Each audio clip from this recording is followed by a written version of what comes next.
Hey YouTube, this is Abdul Carfix, and this is the BC valve for 2010 Prius with a 1.8. It is actually okay. It's working okay. So we're gonna clean it since I couldn't find anybody locally to have one stock. We're gonna clean it, and this is where it's located on this car. It's under the intake manifold. You'll have to take the intake, and it goes right in here. Right in here. See that?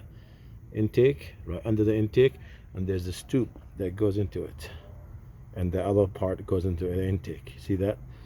It is 22 millimeter, okay, wrench, and it's easy to come out, no problem. And in my case, I wasn't going to do that.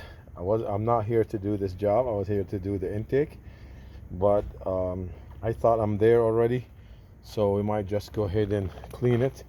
And it is rather okay, and it was gummed up, but I cleaned it. It seemed to me it's doing better. Look at the debris that's after already brushed it.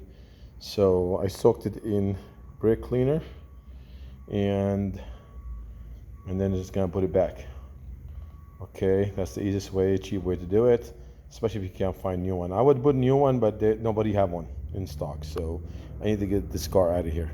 Thank you for watching my video. Please subscribe to my channel.